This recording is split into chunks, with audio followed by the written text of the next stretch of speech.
Alright, let's talk about something that's honestly one of the darkest chapters we've seen in streaming in a long time. This isn't your usual Twitch beef, or no, the he said she said breakup drama. This is way heavier. A streamer, John Pormanove, real name Raphael Gravin, actually died during a Kick marathon stream. And what makes this worse isn't just the death itself, but the fact this happened after months of public mistreatment and abuse that was literally streamed for entertainment on Kick. Yeah, we're in for some serious dystopian territory here, and honestly, pathetic. I don't know how Kick allowed this in the first place, but let's get in this. So, here's what happened. She had been streaming this marathon on Kick for 298 hours, and that's already insane. But what made this truly horrifying is throughout his streams, his so-called friends will come on, parade him. You can see him in the clips here, physically rough him up, while his viewers egg him on through donations. And think about that for a second. This guy's pain, humiliation, and eventual collapse was literally monetized as content. His friends are doing nothing or laughing along. It's pathetic, really. And when he died, it wasn't only just a personal tragedy, but it did also become a political one, since the French government opened a judicial investigation accusing Kick of failing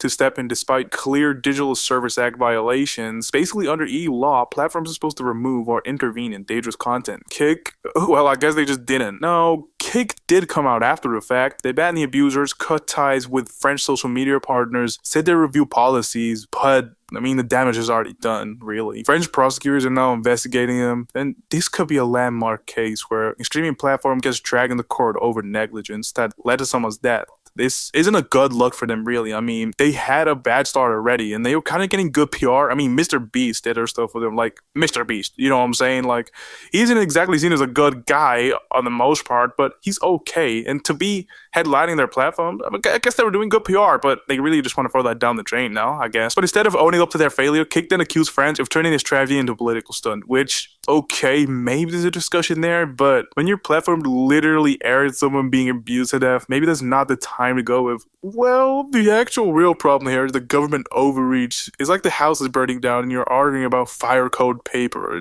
Shit doesn't make sense, bro. And here's where this story really hits. Because it's not just about John. It's about what kind of content platforms are willing to let slide in the name of engagement. If you've been following Kick at all, you already know it's the Wild West. It's built this whole brand of being the opposite of Twitch. Less moderation, fewer rules, more freedom. But the John case shows exactly where that road leads. If you don't step in, the line between edgy content and human suffering disappears. And you can't just wave it off. Like, oh well, adults make their choices. No, when a streamer is literally deteriorating in front of thousands and people are paying to see it, that's not choice, that's exploitation. And it's one thing when you're streaming slots or hot tub content.